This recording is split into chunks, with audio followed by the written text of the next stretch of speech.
ಈ ಚರ್ಚೆಯ ಚೌಕಟ್ಟನ್ನು ನಿರ್ಧರಿಸುವ ಪ್ರಮುಖ ಪ್ರಶ್ನೆಗಳು ನಿಮ್ಮ ಮುಂದೆ. ಗ್ಯಾರಂಟಿಗಳ ಅನುಷ್ಠಾನದ ವಿಷಯದಲ್ಲಿ ಹೆಜ್ಜೆ ಹೆಜ್ಜೆಗೂ ಪ್ರತಿಪಕ್ಷ ಅಥವಾ ಕೇಂದ್ರ ಸರ್ಕಾರವನ್ನ ದೂಷಿಸೋದು ಸರ್ಕಾರದ ಕ್ಷಮತೆ ಬಗ್ಗೆ ಪ್ರಶ್ನೆ ಮೂಡಿಸಿದೆಯಾ?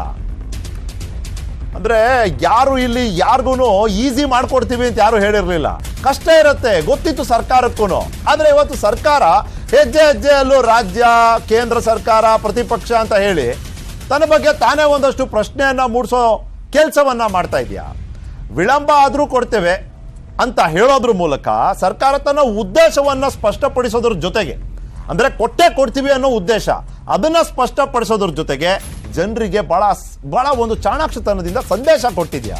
ಅಂದ್ರೆ ವಿಳಂಬ ಆಗಬಹುದು, ವಿಳಂಬ ಆದ್ರೂ ನಾವು ಕೊಟ್ಟೆ ಕೊಡ್ತೀವಿ, ಅಂದ್ರೆ ವಿಳಂಬ ಆಗ್ಬಹುದು ಅನ್ನೋದು ಆಪರೇಟಿವ್ ಪಾರ್ಟ್.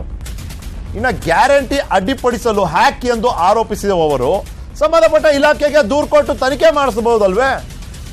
ಅಲ್ಲ, ಇವಾಗ ತಾನೇ ಹೇಳಿದ್ರು, ಇವತ್ತಷ್ಟೇ ನಾನು ಕೇಳ್ಪಟ್ಟೆ ಸರ್ಕಾರದಲ್ಲಿ ಫೇಕ್ ನ್ಯೂಸ್ ಬಗ್ಗೆ ದಿಟ್ಟ ಕ್ರಮ, ಗಟ್ಟಿ ಹೆಜ್ಜೆ. ಆಯ್ತು, ಇದು ನಿಜವಾದ ನ್ಯೂಸ್ ಆಗಿದ್ರೆ ತನಿಖೆ ಮಾಡಿಸಿ, ಫೇಕ್ ನ್ಯೂಸ್ ಆಗಿದ್ರೆ ಏನ್ ಮಾಡ್ತೀರಾ ನೋಡಿ. ಅಂದ್ರೆ ಹ್ಯಾಕ್ ಅನ್ನೋದು ಅಷ್ಟು ಈಸಿನಾ?